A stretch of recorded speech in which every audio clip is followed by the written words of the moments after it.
IBPS परीक्षाओं में उम्मीदवारों की पहचान सत्यापन के लिए आधार ऑथेंटिकेशन का उपयोग बैंक परीक्षाओं की तैयारी करने वाले उम्मीदवारों के लिए एक महत्वपूर्ण अपडेट है। सरकार ने institute of banking personal selection IBPS को उम्मीदवारों की पहचान सत्यापित करने के लिए आधार ऑथेंटिकेशन का उपयोग करने की अनुमति दी है।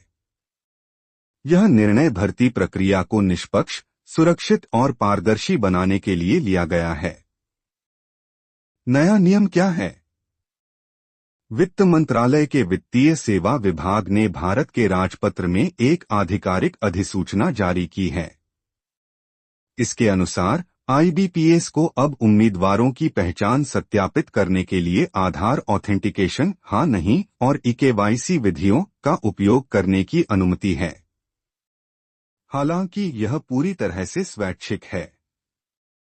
उम्मीदवारों पर आधार का उपयोग करने के लिए कोई दबाव नहीं है। जो उम्मीदवार आधार के माध्यम से सत्यापन करना चाहते हैं, वे ऐसा कर सकते हैं। अन्य लोग अपनी पहचान सत्यापित करने के लिए अन्य वैध दस्तावेज जैसे पैन कार्ड या वोटर आईडी का उपयोग कर सकते हैं। आधार ऑथेंटिकेशन क्या है?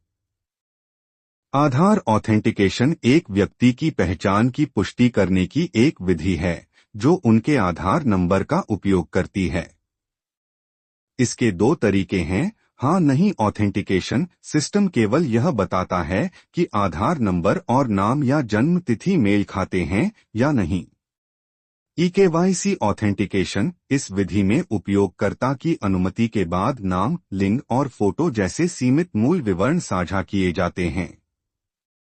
ये विधियां पहचान सत्यापित करने में मदद करती हैं, बिना व्यक्तिगत जानकारी को उजागर किए, जिससे डेटा सुरक्षित और निजी रहता है। आधार ऑथेंटिकेशन क्यों लागू किया जा रहा है? यह कदम सार्वजनिक परीक्षाओं में धोखाधड़ी और नकल को रोकने की व्यापक योजना का हिस्सा है। कई बार लोग फर्जी पहचान का उपयोग करते हैं या किसी और को परीक्षा देने के लिए भेजते हैं।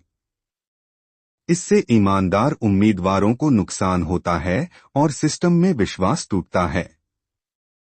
आधार का उपयोग करने से गलत पहचान का उपयोग रुक सकता है, वास्तविक उम्मीदवारों की सुरक्षा हो सकती है, सत्यापन प्रक्रिया तेज हो सकती है, भर्ती निष्पक्ष और सुरक्षित हो सकती है। यह निर्णय निम्नलिखित की मंजूरी के बाद लिया गया है। इलेक्ट्रॉनिक्स और सूचना प्रौद्योगिकी मंत्रालय मेटवाई, भारतीय विशिष्ट पहचान प्राधिकरण यूआईडीएआई, यह आधार ऑथेंटिकेशन फॉर गुड गवर्नेंस नियम 2020 और सार्वजनिक परीक्षा अनुचित साधनों की रोकथाम अधिनियम 2024 के तहत अनुमति दी गई है। आईबीपीएस को अब आधिकारिक तौर पर एक सार्वजनिक परीक्षा प्राधिकरण के रूप में सूचीबद्ध किया गया है, जिसका अर्थ है कि यह परीक्षाओं में अनुचित साधनों को रोकने के लिए बनाए गए नियमों का पालन करता है।